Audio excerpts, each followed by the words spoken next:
What up, fight fans? I am Marisol Moran and welcome back to my channel. So last night at UFC Boston, we saw Maycee Barber remain undefeated in her career. She had a decisive win over Gillian Robertson, and I think that her rise to getting that title shot is going to be seamless.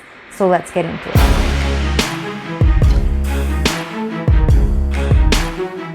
So we saw Maycee Barber win via knockout yet again at UFC Boston against Gillian Robertson, and she is still undefeated in her career. Personally, I think the fight could have gone on a little bit longer. I think it was stopped a little bit too early. When it comes to these types of things, I do like to see fighters get their fair chance at really defending themselves and what have you. She did actually throw a punch, and by she, I mean Gillian Robertson, did throw a punch right before it was stopped. So she was still trying to defend. But ultimately, even if it would have gone on a bit longer, I do think that Maycee Barber still would have won. Either way, I do like to see fighters get that fair shot. But I do think that I'm in the minority in thinking that it was an early stoppage. And nonetheless, like I said, I think Maycee Barber would have won either way. Ultimately, and with that being said, she got that knockout. She won very decisively.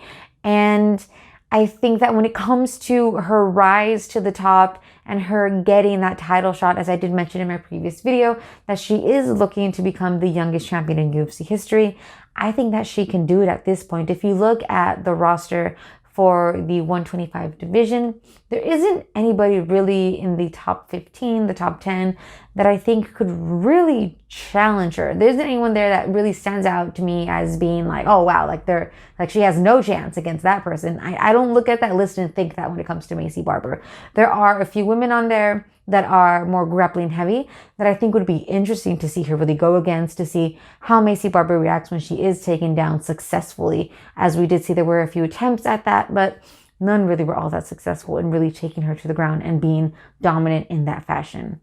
So I think there are going to be some interesting fights, but ultimately I'm not convinced that there is somebody in the top 10 who could decisively win against Maycee Barber.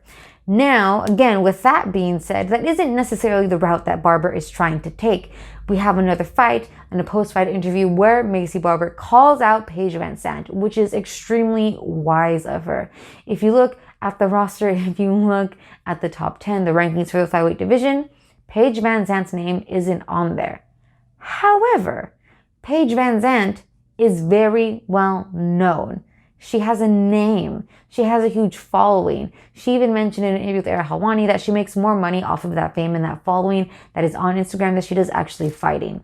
So capitalizing on that, Maycee Barber defeating Paige VanZant, capitalizing on that star power, she would then get that cachet to really fight somebody, I would even say in the top 3, and then after that, get that title shot. I think that is the quickest path for her to get that title shot. I think it makes complete sense.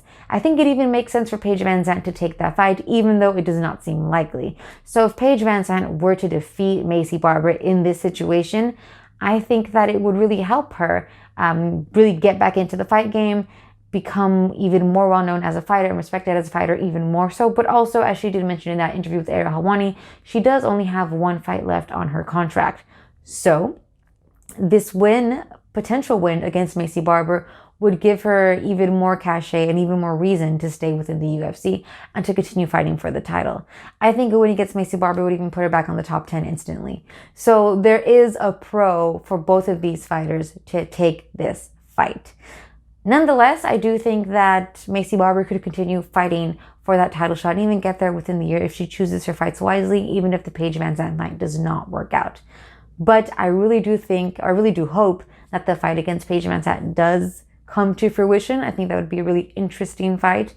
Even though Paige VanZant isn't necessarily known as a grappling artist or a submission artist, she did win her last fight back in January via submission. So it could be an interesting and challenging fight for Barber.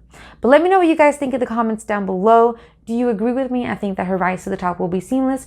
Or do you think that there is somebody in the top 10 who will actually give her a hell of a challenge and potentially even decisively defeat her?